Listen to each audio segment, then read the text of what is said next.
l'intérêt que vous portez à la CCI en général et en particulier à Julien sur la pertinence de ce sujet. On a tous besoin de travailler sur nos villes, nos centres-villes, nos collectivités, pour le dynamisme du commerce en particulier, ça c'est ma partie. Pour autant, ça doit être fait dans un cadre légal, un cadre juridique. Et je pense que votre sujet, Julien, est fort à propos ce matin. Donc voilà, j'y regarde avec beaucoup d'intérêt et merci pour cette initiative. Merci, Monsieur Vasseur. Valérie, est-ce que tu veux dire quelques mots? Bien, juste, je dirais, ben voilà, d'abord un bonjour et puis un grand merci pour votre présence donc de ce lancement de cette première session sur 2025. À savoir que 2025 pour nous, pour la CCI Seine-et-Marne, c'est aussi, je dirais, pas mal d'actions sur le commerce qui vont être engagées cette année. Avec tout d'abord une opération nationale qui est lancée de requêtes auprès des commerçants de besoins et de plans d'action divers sur les thématiques à la fois de la montée en compétences en termes de développement commercial, à la fois sur les problématiques en matière, je dirais, d'activités proprement dites et de problématiques notamment financières qui peuvent découler en cette période un peu compliquée quand même pour le commerce et notamment sur le commerce de centre-ville, mais aussi tout ce qui est notion de transmissibilité. Donc au niveau de la CCI Seine-et-Marne, ce sont 90 questionnaires qui vont se dérouler auprès d'entreprises. On a opté, nous, cette année, plutôt pour faire ces entretiens. Alors après, ça ne nous empêchera pas d'aller en faire aussi sur les centres-villes un peu plus importants, mais on a opté plutôt sur un lancement de thématique sur la ruralité au niveau du département et de se servir un peu de cet appui de diagnostic que l'on a à faire au niveau national pour faire un petit état des lieux aujourd'hui de qu'est-ce qu'est la proximité en milieu rural. Le département francilien qu'est la Seine-et-Marne est plutôt bien placé pour pouvoir avoir je dirais, avoir un avis sur la question en tout cas. Donc, ce sera à la fois sur l'appui de ces questionnaires auprès des commerçants, mais également sur l'organisation de deux tables rondes auprès de collectivités sur les problématiques propres, je dirais, à la proximité au commerce en milieu rural. En milieu rural, on est au sens large, hein, on sera aussi sur des pôles d'activité un petit peu plus conséquents qui maillent notre territoire. Mais voilà, donc c'est une des démarches qui va être lancée cette année. Et de manière générale, les problématiques de transmissibilité sont également au cœur du sujet sur les entreprises. Donc voilà, donc ce sera vraiment, je dirais, nos deux points forts, pas les seuls, mais en tout cas nos deux points forts au niveau du commerce cette année, au niveau de la Seine-et-Marne. Merci Valérie. Moi, je vais juste rajouter que vous avez la possibilité d'avoir accès sur le site de la CCI Seine-et-Marne au planning des sessions des rendez-vous managers qui vont se dérouler au premier semestre avec les thématiques qui seront abordées lors des prochains rendez-vous. Je peux d'ores et déjà vous signaler que le prochain rendez-vous aura lieu normalement le 20 mars prochain et aura pour thématique normalement un état des lieux du commerce en Seine-et-Marne, avec pour objectif de, voilà, de dresser un petit peu un portrait global de la situation du commerce, parce que comme l'a dit Valérie, aujourd'hui nos commerces de proximité souffrent assez fortement. Moi, je le constate un peu chaque jour au travers de mon activité d'accompagnement des entreprises en difficulté, où j'ai un certain nombre de commerçants et d'entreprises de cette nature qui viennent vers moi pour faire le point sur leur situation au sens global du terme.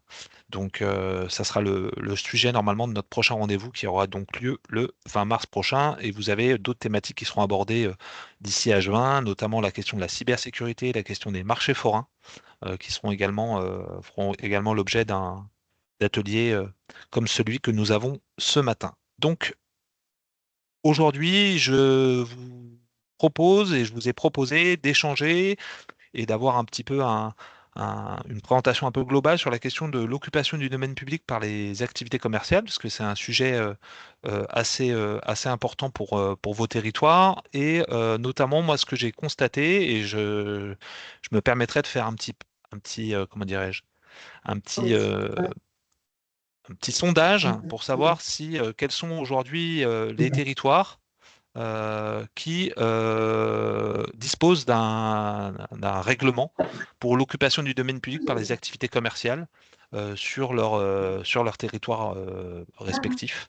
Parce que j'ai constaté qu'il y avait quand même un certain nombre de communes qui aujourd'hui ne disposaient pas de ce type d'outils pour réglementer et assurer un suivi de l'installation des activités commerciales sur leur espace. Est-ce que vous voyez mon support? Oui ou non? Ah, quelqu'un? Oui, c'est bon? Oui, c'est bon. D'accord, bon. pardon, merci. Très bien. Donc, la première des questions que je voulais voir avec vous, c'est de quoi on parle quand on parle d'occupation du domaine public et en premier lieu, de quoi on parle quand on parle de domaine public d'une collectivité.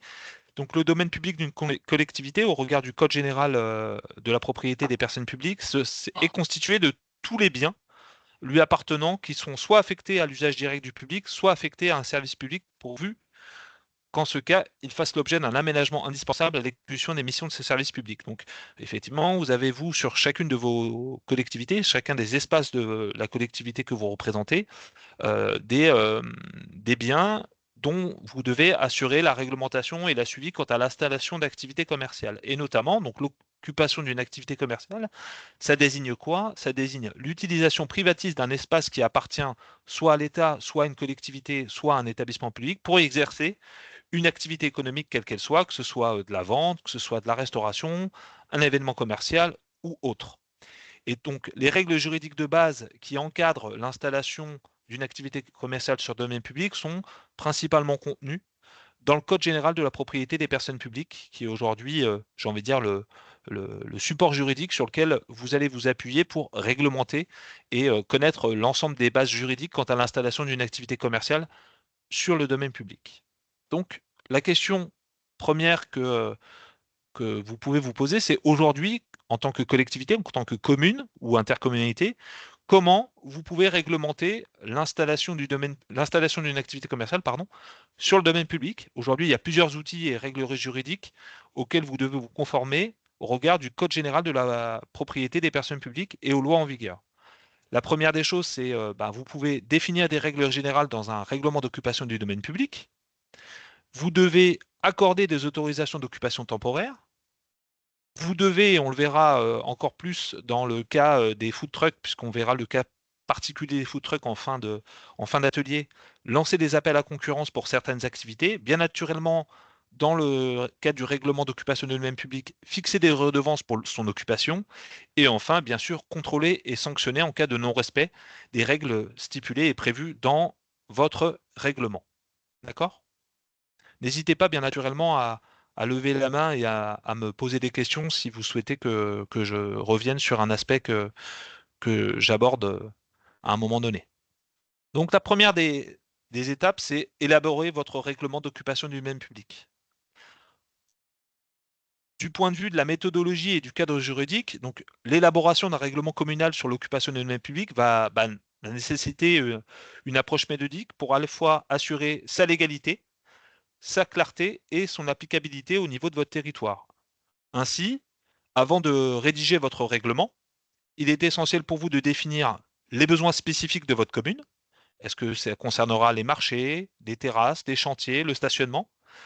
En vous référant bien sûr aux contraintes légales, c'est-à-dire au respect des lois nationales en matière d'installation d'une activité sur le domaine public, et en prenant en considération aussi, bien sûr, les attentes de vos administrés et de vos acteurs économiques locaux. Donc, votre règlement, il devra être conforme aux textes législatifs et réglementaires, notamment à deux codes essentiels, comme je le disais, le code de la voirie routière et le code général de la propriété des personnes publiques, aux décrets et arrêtés préfectoraux applicables, et enfin aux plans locaux d'urbanisme et autres documents d'urbanisme en vigueur sur votre territoire.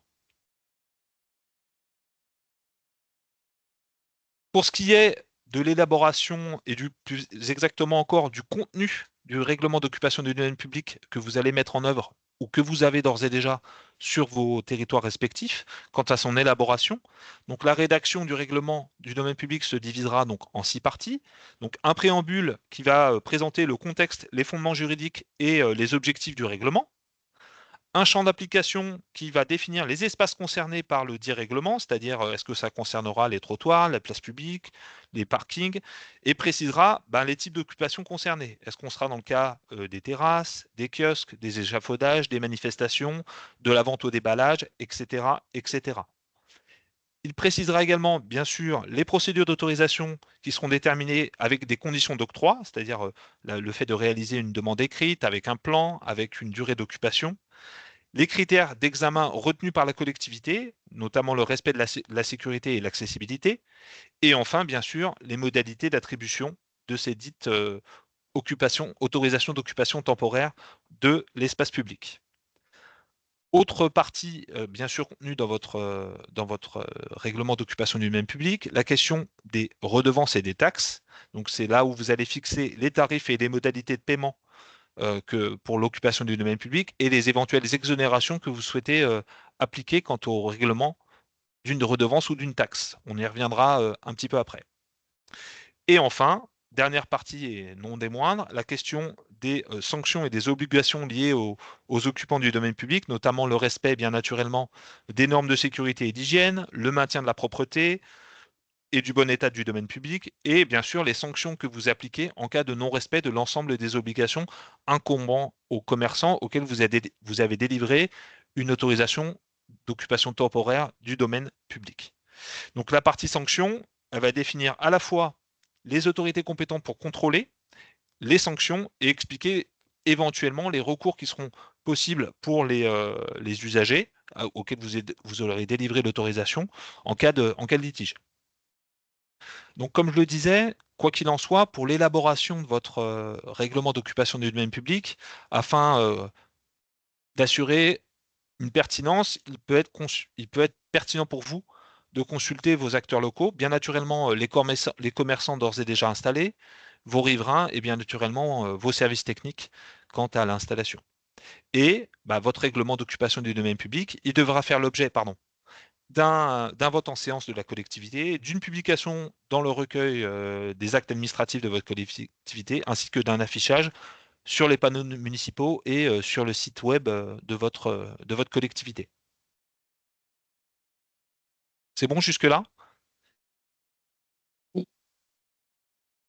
Deuxième volet que je voulais voir avec vous, la question du lancement d'appel à concurrence pour certaines activités. Donc ça, le principe de la mise en concurrence, il a été institué dans l'article L 2122-1 alinéa 1 du Code général de la propriété des personnes publiques, et plus particulièrement depuis une ordonnance qui a été publiée, elle, en 2017, sur le fondement de la loi Sapin 2, qui date de 2016, qui a introduit l'exigence de mesures de publicité pour la délivrance de certaines autorisations d'occupation du domaine public.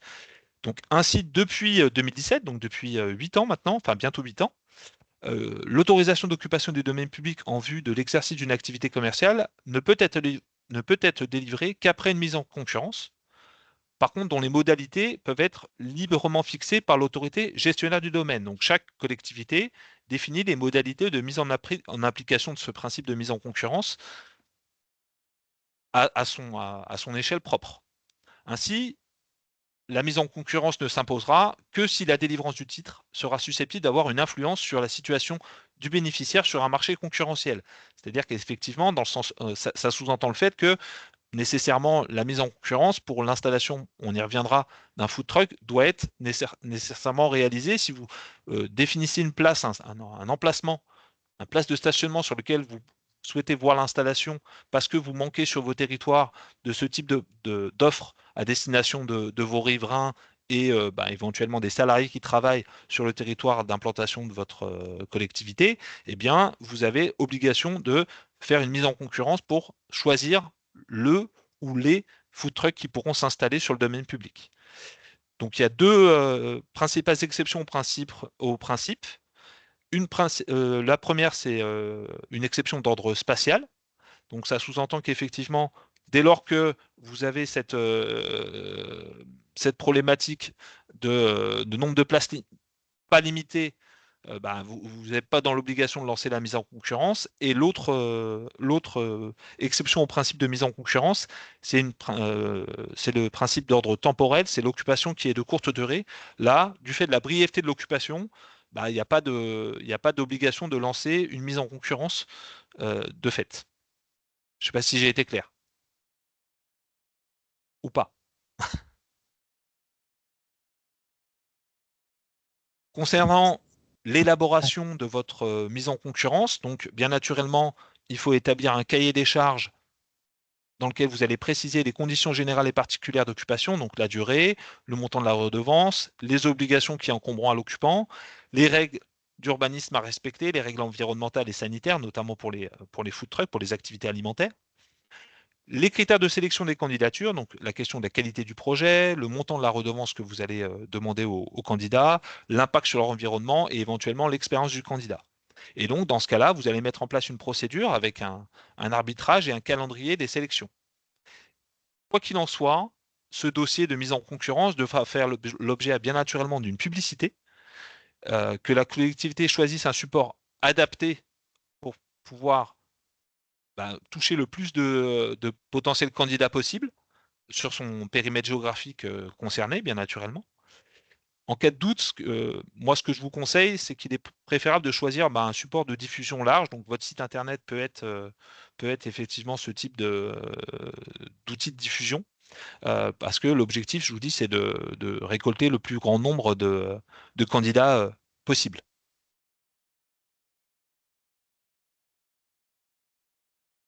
Troisième volet, la question de la délivrance des autorisations d'occupation temporaire, donc ce qu'on appelle les AOT.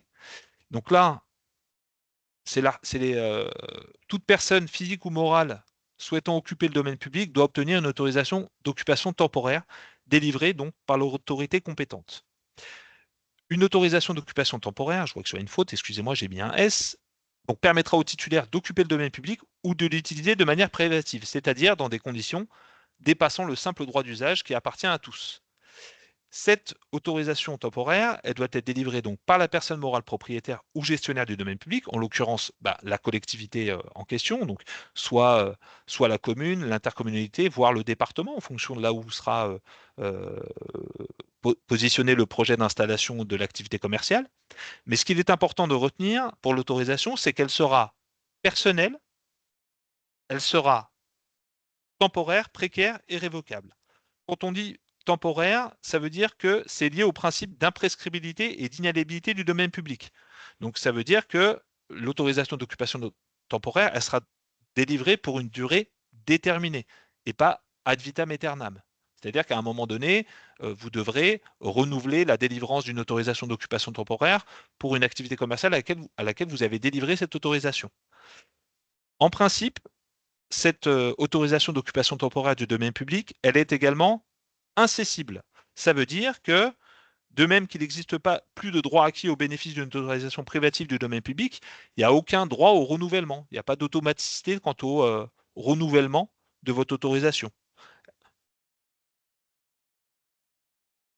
Quand on dit qu'elle est précaire et révocable, donc ça veut dire qu'elle peut prendre fin à tout moment, notamment en cas de non-respect des obligations prévues dans le règlement d'occupation du domaine public par le commerçant auquel vous avez délivré l'AOT en cours d'occupation, parce que celui-ci ne respecte en aucun cas les conditions techniques ou les conditions financières du titre, c'est-à-dire s'il ne règle pas les redevances, ça peut justifier d'un retrait de délivrance de l'autorisation d'occupation temporaire du domaine public dont il est titulaire. Et quoi qu'il arrive, ah, pardon. Et quoi qu'il arrive, elle pourra arriver à son terme, à l'échéance prévue dans l'AOT que vous avez délivrée. Puisque, je le répète, elle est temporaire. Elle est délivrée pour une durée déterminée.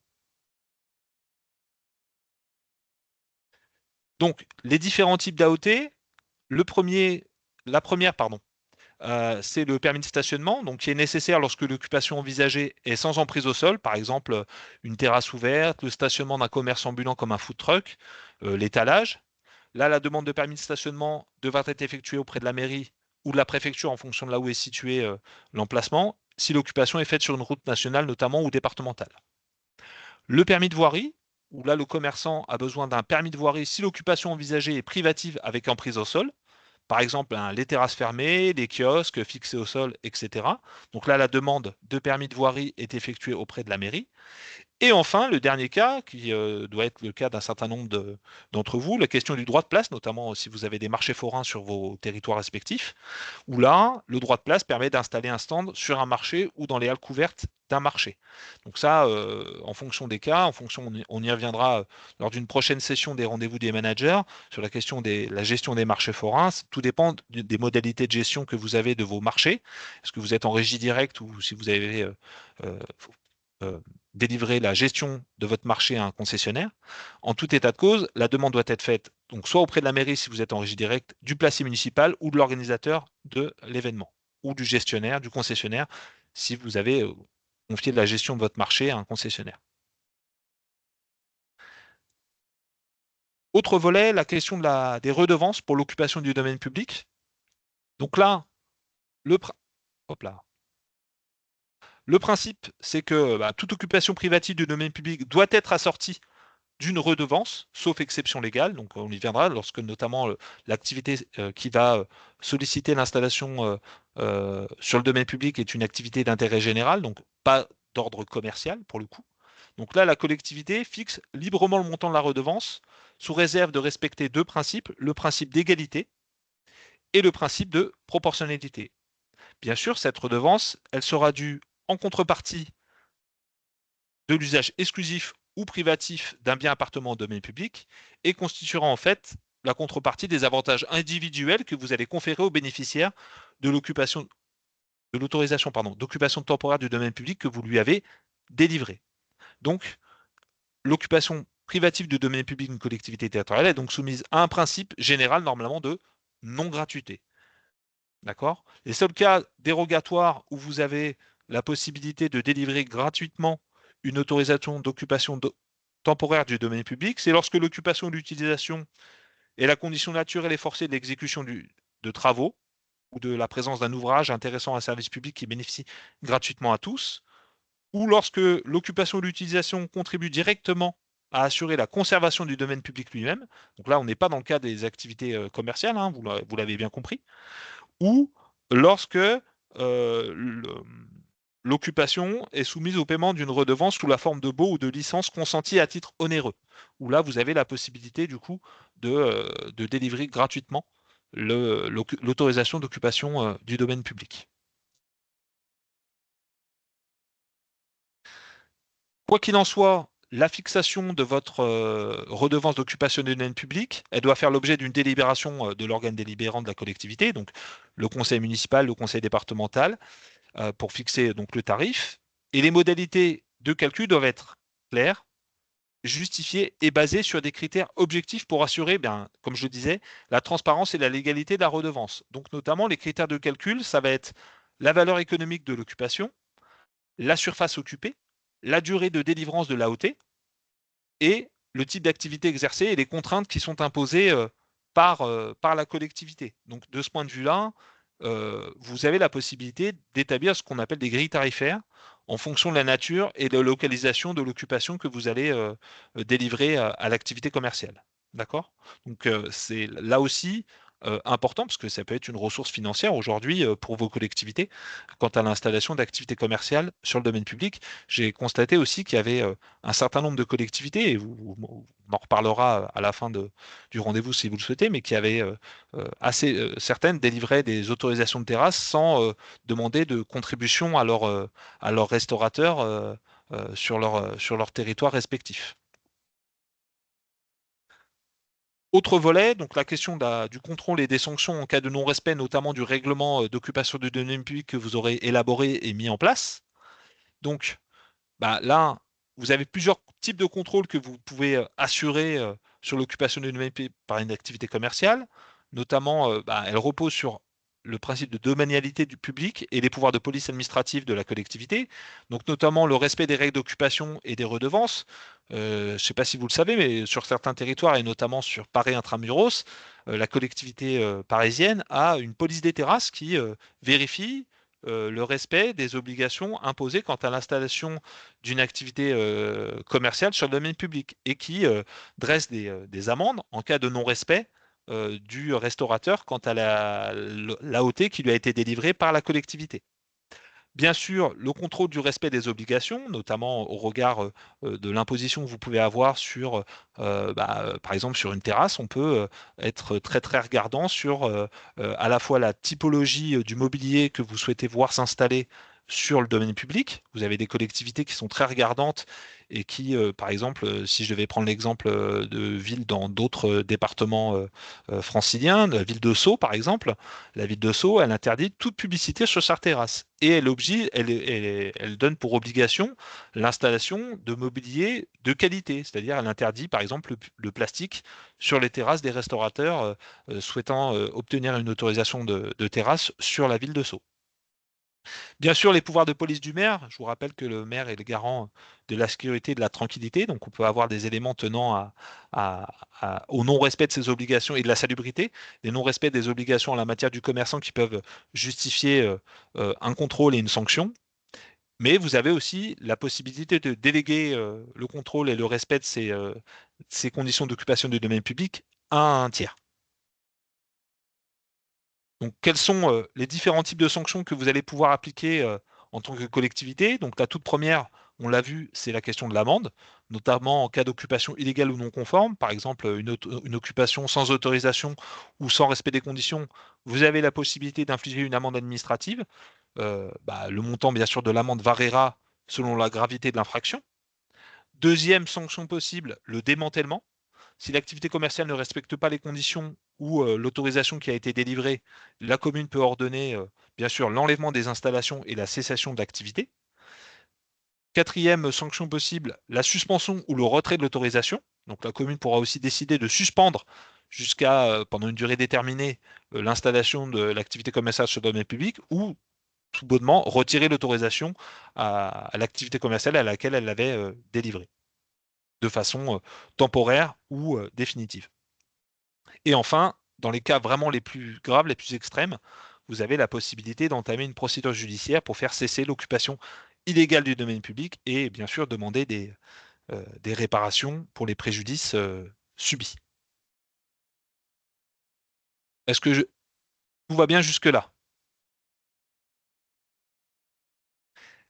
Enfin, je voulais voir un cas pratique, c'est ce que j'ai évoqué en introduction de notre atelier, la question des food trucks, parce que je sais que, notamment sur le territoire sénémarnais, et c'est des activités qui souhaitent s'installer, ou en tout cas vous êtes souvent sollicité, vous, par des commerçants qui souhaitent s'installer sous cette forme d'activité commerciale sur vos différents territoires. Donc, pour rappel, déjà, un food truck, ou plus, si je dois l'exprimer en français, un camion-restaurant ou camion-cantine ou restaurant mobile. Je rappelle que c'est un établissement qui va proposer la vente de produits alimentaires, le plus généralement confectionnés sur place, dans un camion spécialement aménagé.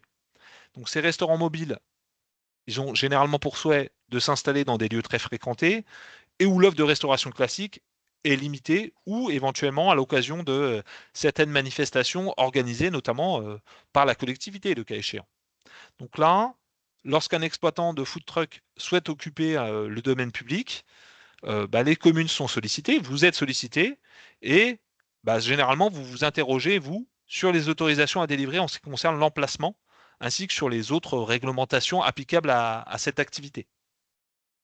Déjà, première chose, dès lors que vous allez être sollicité, vous allez délivrer ce qu'on appelle un permis de stationnement. Donc le permis de stationnement, il va préciser les conditions et les modalités d'occupation du domaine public, pareillement aux autorisations de terrasse ou d'étalage sur le domaine public que vous pouvez d'ores et déjà délivrer, notamment aux restaurateurs classiques ou à d'autres activités commerciales présentes sur vos territoires. Et donc, cette délivrance du permis de stationnement, elle doit être effectuée par l'autorité administrative chargée de la police de la circulation. Donc généralement, c'est la collectivité en tant que telle, donc votre commune ou votre intercommunalité, voire le département, enfin la préfecture, si on est dans le cadre d'une route nationale notamment. Et donc, comme on l'a vu avant, la délivrance de ce permis de stationnement sous-entendra le fait pour le commerçant de vous payer une redevance qui sera donc fixée par le conseil municipal dans le cadre d'une délibération ou dans le cadre d'un règlement d'occupation du domaine public si vous en avez élaboré un et mis en application un sur votre territoire. D'accord?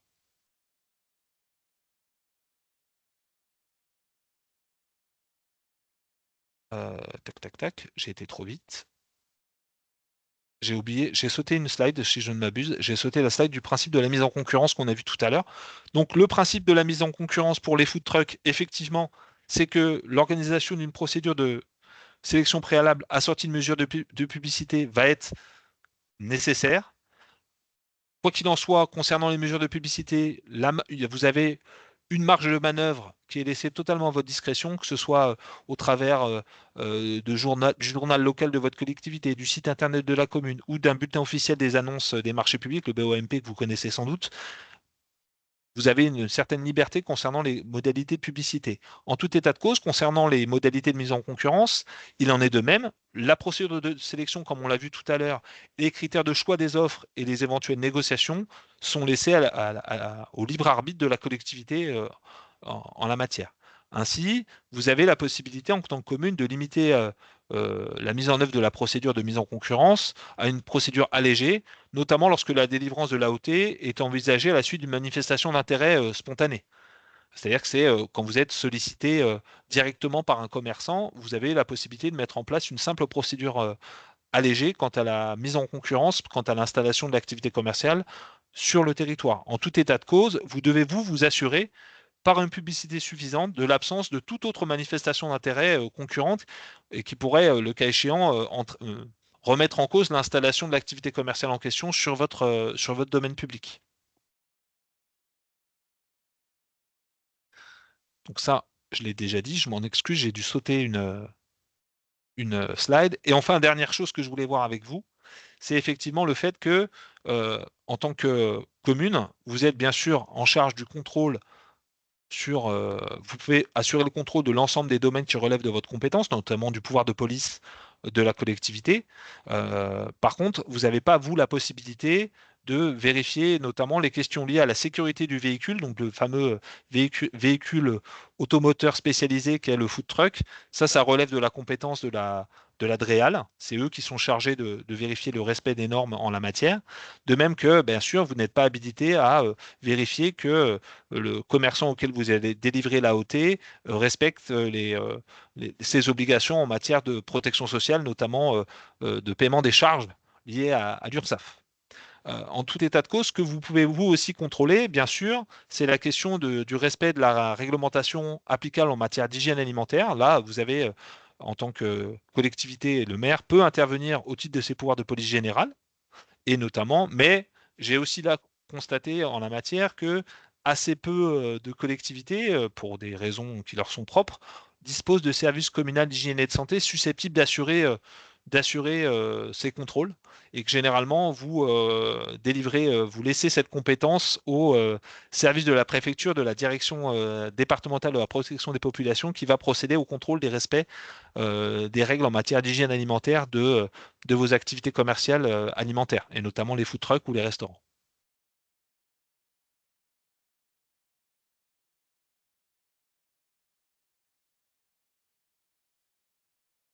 J'en ai terminé de ma présentation. Est-ce que je vais arrêter le partage. Hop. Est-ce que vous avez des questions complémentaires? Il y a des choses sur lesquelles vous souhaitez revenir. Déjà, j'aimerais savoir, je disais en introduction, j'aurais voulu savoir au travers d'un petit sondage, alors je ne l'ai pas fait au travers de l'outil Teams, je sais que c'est possible de le faire, mais est-ce que certains d'entre vous ont d'ores et déjà un règlement d'occupation du domaine public sur leur collectivité? Si tel est le cas, est-ce qu'ils réglementent de façon assez forte l'installation des activités commerciales sur leur espace public? Alors Camille, je vois que tu hoches de la tête disant non. Par exemple, sur Dammartin, on a un règlement de voirie. Oui. Mais alors, ça comprend... en fait, il parle d'installation de commerce non sédentaire, mais en fait, ça fait pas vraiment... il n'y a pas vraiment de ligne qui spécifie vraiment l'installation d'un food truck en fait, on fait pas vraiment de différenciation entre les activités qui pourraient s'installer, quoi. D'accord. Parce qu'effectivement, il y a des collectivités, moi je vais prendre cet exemple-là parce que j'ai constaté que cette commune disposait, vous pouvez avoir un règlement de la voirie communale et de l'occupation du domaine public, de manière générale. Notamment, généralement, la partie règlement de voirie, ça va s'intéresser notamment à la question des autorisations de voirie délivrées pour la réalisation des travaux. Et plutôt la question de l'occupation du domaine public va s'intéresser effectivement à l'installation d'activités commerciales, aux droits de voirie et aux obligations qui vont être imposées aux commerçants sur l'installation des activités commerciales sur son espace. Oui, bah justement, là, on est en train de s'y pencher parce que c'est pareil sur l'installation aussi du marché, on n'a rien sur notre règlement qui l'encadre en fait. Donc, on est en train de tout retravailler D'accord. actuellement. Ok. Après, j'ai vu aussi dans la conversation, parce que je me retrouvais un petit peu sur Adam Martin, on est un petit peu dans ce cas-là aussi, c'est que nous, en fait, on fait, j'avoue qu'on ne met pas du tout en concurrence. Et on fait pas du tout De mesures de publicité? pas du tout en fait. En fait, on est sollicité assez souvent. Et en fait, on demande un dossier complet avec des pièces à fournir pour vérifier voilà, si l'activité est bien conforme, si ils ont tous les papiers extraits de cabis, etc. Mais après, en fait, nous, on le soumet à l'élu au commerce qui, lui, prend la responsabilité ou non d'accorder l'installation. Et en fait, à partir de Après, là, on fait... le risque que je vois, moi, c'est plutôt en fonction de la localisation que vous faites quant à l'installation du food truck, c'est le risque vis-à-vis des restaurateurs sédentaires d'ores et déjà installés sur l'espace, où parfois ça peut poser problème quant à la mise en concurrence générée par l'installation du food truck. Ah bah c'est sûr, nous, on a eu pas mal de soucis. On a 2 food trucks de pizza et on a déjà pas mal de pizzerias sur la ville. Donc oui, forcément, on a eu des commerçants qui sont manifestés. Après, ça, c'est vraiment, enfin, c'est politique, en fait. Nous, c'est vrai que personnellement, je trouve que la concurrence, elle, elle est pas top parce qu'en plus, ils ont pas du tout les mêmes charges. Mais après, ça, c'est vrai que ça reste politique, quoi. Après, c'est l'élu qui tranche et qui décide, oui ou non, de l'installation. Donc, c'est vrai qu'on fait pas vraiment de mise en concurrence. M- Merci Camille. Monsieur Guillou, vous souhaitiez intervenir? Oui, l'intervention, c'est surtout lié au fait que, bon, il y a la théorie, puis il y a la pratique.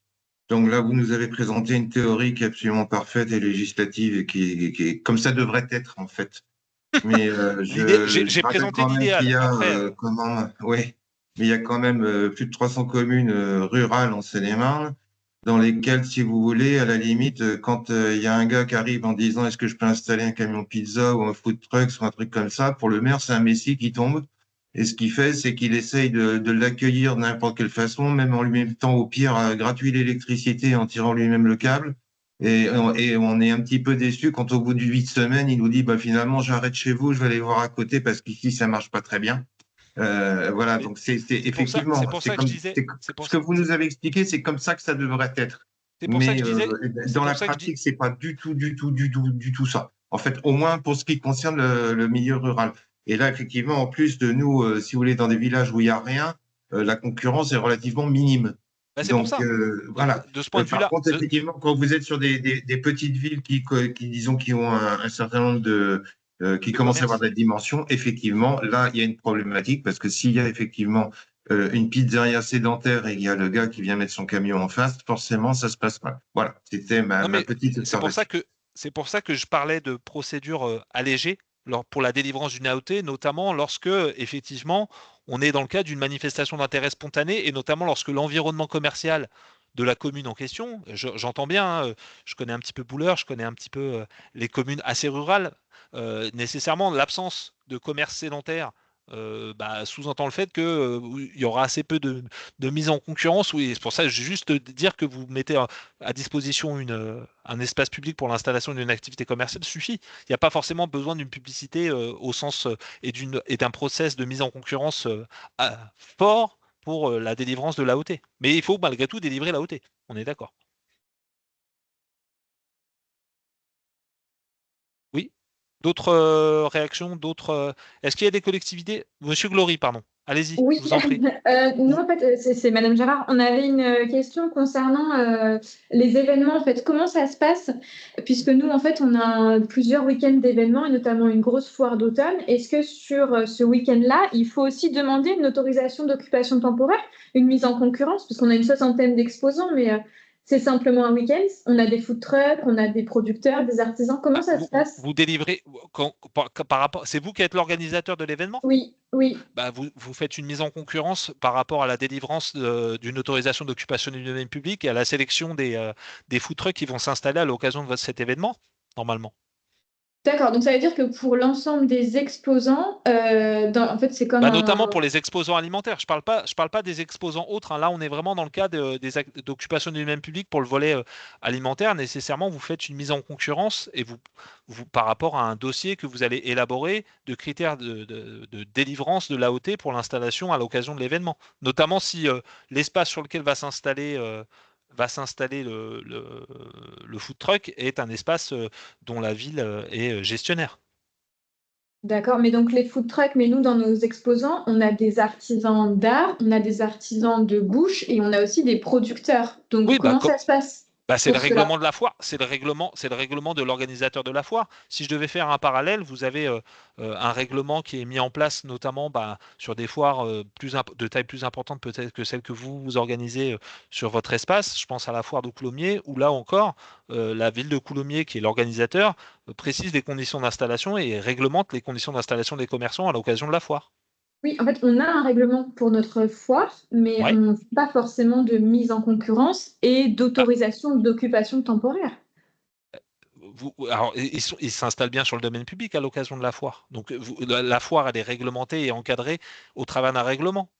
Mais eux, dans le cadre du règlement, vous ne délivrez pas d'autorisation de permis de stationnement pour une durée déterminée liée à la foire. C'est ce que vous êtes en train de me dire. Exactement. Normalement, il faudra le faire. D'accord. OK. C'est la question. Parce que pour la participation à la foire, les commerçants aujourd'hui ne payent aucune redevance? Non, nous, la foire, elle est gratuite pour le moment pour les exposants. D'accord. Et je me permets une seconde question. Dans le cadre d'exposants qui vendraient de l'alcool, comment ça se passe? Parce que sur une foire gastronomique, on va avoir de la bière, du vin, mais aussi peut-être Alors, normalement, pour ce qui est de la vente d'alcool à l'occasion de l'organisation d'une foire organisée par une collectivité, ça va se limiter au vin et à la bière. Normalement, il n'y aura pas d'alcool fort. D'accord. Mais c'est une autorisation, là encore, qui est délivrée par la mairie. Oui, OK. D'accord, merci. Et par contre, il n'y a pas besoin, l'intérêt de ce type de démarche, comme on est dans le cadre d'un débit temporaire, il n'y a pas nécessité pour le demandeur d'être titulaire d'une licence débit de boisson. Mais ça va se limiter au vin et à la bière. D'accord. Et si on se trouve dans le cadre du domaine privé de la collectivité, est-ce que tous ces règlements s'appliquent? Vous voulez dire l'installation, par exemple, d'un food truck sur le domaine privé? Très clairement, nous, en fait, notre foire d'automne, par exemple, elle est au cœur de notre enceinte, dans la cour de la collectivité. Et donc, toute la question se pose, est-ce qu'on est dans le domaine public ou privé? Parce que l'installation, par exemple, d'un food truck sur le domaine privé, là, c'est soumis à une déclaration préalable auprès du maire de la commune dont dépend le lieu de la vente, en l'occurrence. Ça, c'est ce qu'on fait. D'accord. Voilà. Ouais. Donc ça, de ce point de vue-là, il n'y a pas de difficulté particulière. D'accord. Donc là, du coup, il n'y a pas de mise en concurrence, il n'y a pas de demande d'occupation. D'accord. La cour, elle est simplement ouverte au public, mais ça reste du domaine privé, non? La question. Ça, c'est par rapport à la définition même de l'emplacement auquel vous faites référence. Est-ce que c'est considéré comme du domaine privé ou est-ce que c'est considéré comme le domaine public, c'est-à-dire accessible à tout un chacun et à tout riverain? En l'occurrence, c'est le cas. Ah oui. Oui. La cour, pas tellement. Bon, c'est une question qu'on doit creuser. Merci beaucoup. De rien. Monsieur Guillou, vous vouliez… Oui, c'était pour rebondir sur la question qui vient d'être évoquée là. Quand vous dites une mise en concurrence, alors je vais prendre un exemple pratico-pratique. Justement, j'ai organisé une petite foire. J'ai 4 stands et j'ai 5 fromagers qui me demandent un emplacement. Comment je fais? Ah bah, dès lors que vous avez 5 personnes et que vous, par rapport à l'organisation de l'événement propre, vous ne souhaitez vous installer qu'une seule enseigne de cette nature exerçant une activité commerciale, il va falloir effectivement établir des critères de sélection du fromager auquel que vous souhaitez voir s'installer sur l'espace en question. Si parmi l'objectif c'est l'installation que d'une seule de cette typologie d'activité sur le site, il va falloir que vous puissiez déterminer au travers des critères de sélection élaborés dans le règlement celui que vous allez au final choisir. Alors, dans ce cas-là, est-ce que la Chambre de commerce peut nous fournir un exemple d'analyse de dossier de mise en concurrence? Jusqu'à présent, on n'en a pas fait, mais je pense que ça doit pouvoir se faire. Je ne sais pas ce que tu en penses, Valérie, mais parce que nous, on est amené, par exemple, sur Oui, on peut regarder effectivement ce qu'on peut fournir. C'est vrai que nous, à ce stade, on n'a, je pense, pas été sollicité dans ce cadre-là, mais ça pose pas de problème en tant que tel. Bah, disons que ça Après, aurait c'est vrai l'avantage que en plus, c'est en que si règle on générale, ce est qu'on tous sur observe le plus souvent, c'est sous réserve effectivement de la fourniture de l'ensemble des pièces demandées, je dirais, qui peut être des pièces constitutives du dossier, de validation de l'exercice légal de l'activité, etc., et du respect des normes réglementaires. Souvent, c'est le premier dossier complet, c'est celui qui est sélectionné. Enfin, voilà, je veux dire, la commune, elle va souvent pas plus loin que ça. C'est-à-dire que voilà, elle se dit, bah voilà, aujourd'hui, moi, je demande un certain nombre de pièces. Le premier qui me fournit toutes les pièces, il a, je dirais, le droit de place en priorité. Après, on peut effectivement, je dirais, complexifier un peu et avoir un autre regard derrière. Il faut, par contre, c'est vrai que ces critères soient suffisamment, je dirais, tangibles pour qu'à un moment donné, il n'y ait pas de recours en tant que tel. Mais, enfin, c'est assez rare sur des espaces un peu. Ça peut créer des mécontentements, hein, je ne le nie pas, mais c'est assez rare qu'il y ait des Les recours en principaux tant que tel. mécontentements, c'est ce qu'évoquait Camille sur l'installation notamment d'activités de restauration mobile, de food truck, lorsque sur la commune en question, vous avez d'ores et déjà des restaurateurs sédentaires installés qui, comme elle l'a signalé, ne sont pas soumis très généralement aux mêmes charges d'exploitation que le food truck.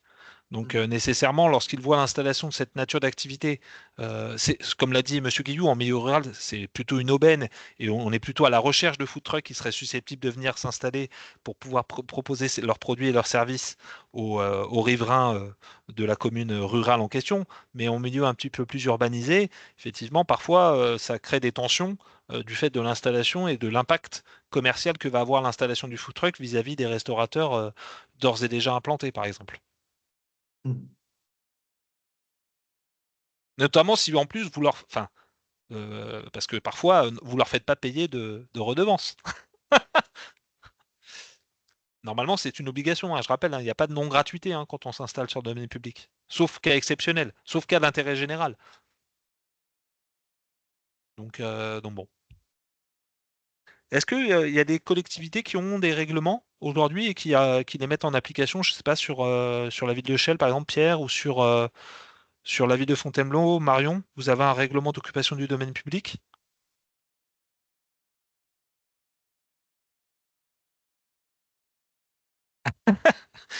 Pas de réaction? Ou même sur Meaux, Stéphane, est-ce que vous avez un règlement d'occupation du domaine public? Non, on n'a pas ce règlement. Vous n'avez pas de règlement, ok.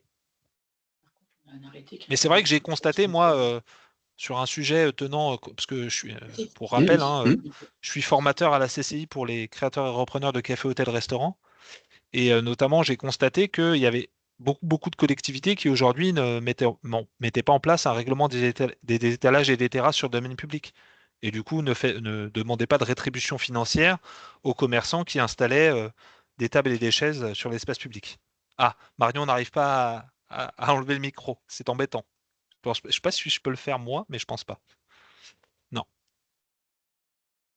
Mais par exemple, sur la question des terrasses, vous avez comme je le disais lors de ma présentation, vous avez des collectivités à l'échelle francilienne qui sont extrêmement regardantes pour des questions à la fois, bien sûr, d'accessibilité, sur des questions également environnementales, quant à l'installation de terrasses sur le domaine public, et qui, comme je le disais, interdisent purement et simplement le plastique pour l'installation de terrasses sur le domaine public, à la fois pour des questions environnementales et des questions esthétiques, et qui peuvent aussi interdire purement et simplement toute publicité.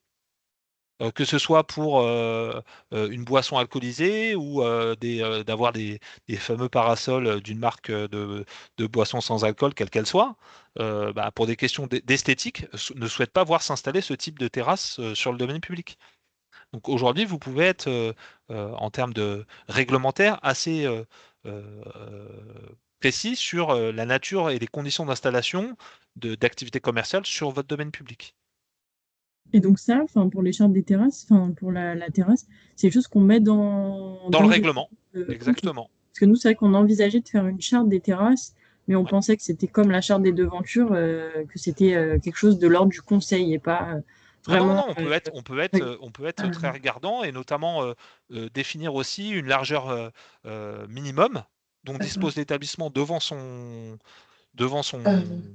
commerce pour l'installation d'une terrasse sur le domaine public. Marion, tu peux prendre la parole du coup. On m'entend là? Oui, c'est bon, on t'entend. Ah, bonjour. Bonjour. Je suis désolée, du coup, je me suis déconnectée et reconnectée. Oui, bonjour à tout le monde. Effectivement, nous, la ville de Fontainebleau, Vous m'entendez encore? Oui, c'est bon. Ah oui, super. La ville de Fontainebleau, on a un règlement des terrasses et des étalages qui est encore à améliorer parce qu'il faut toujours s'améliorer et que les commerçants prennent de plus en plus de place toujours. Il est assez clair. C'est vrai que nous, on refuse tout ce qui est indication sur le mobilier, que ce soit enseigne ou publicité. Même en dessous, parce que parfois ils sont malins et on retrouve Coca-Cola en dessous des parasols, mais même ça, c'est interdit. Ce qu'il est dit aussi dans le règlement, c'est qu'il faut que les commerces restent au droit de leur façade et n'aillent pas s'étaler sur les voisins.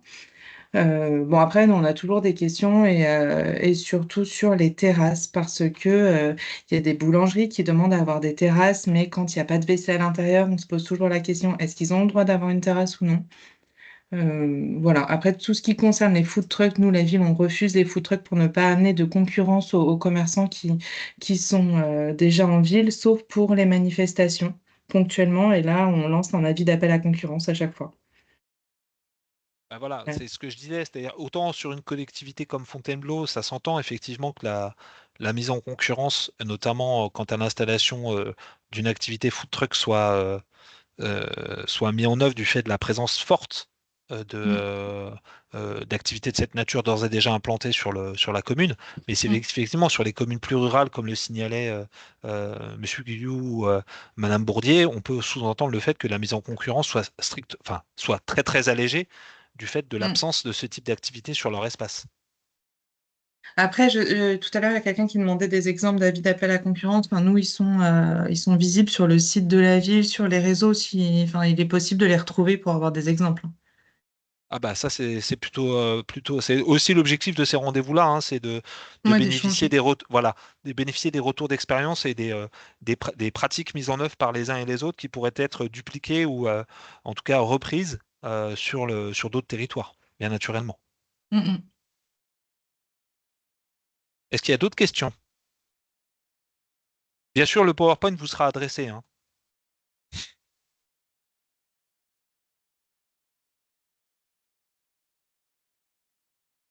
Pas d'autres questions? Pas d'autres commentaires ou remarques? Bon, bah écoutez, Monsieur Vasseur, est-ce que vous voulez dire un mot de conclusion à notre atelier du jour, du coup? Oh, oui, assez bref. Écoute, c'était pour moi très clair, très précis. J'ai apprécié les différents échanges et les différentes remarques. Non, je n'ai pas de commentaires particuliers, sinon à te remercier. Voilà, et remercier chacun. Merci, Monsieur Vasseur. Chacun de sa présence. Donc, prochain atelier, comme je vous le disais, le 20 mars.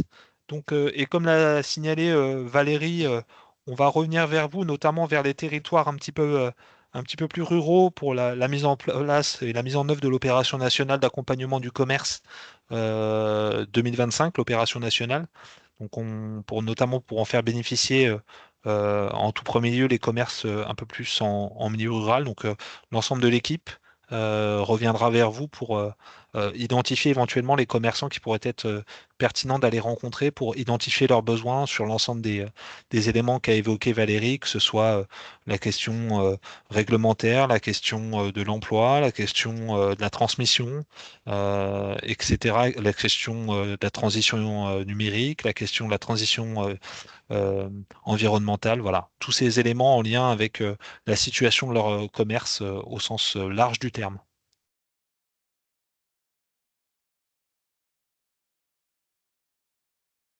Donc, je vous remercie pour votre participation. Je vous souhaite une très très belle journée et écoutez, je vous dis à très bientôt.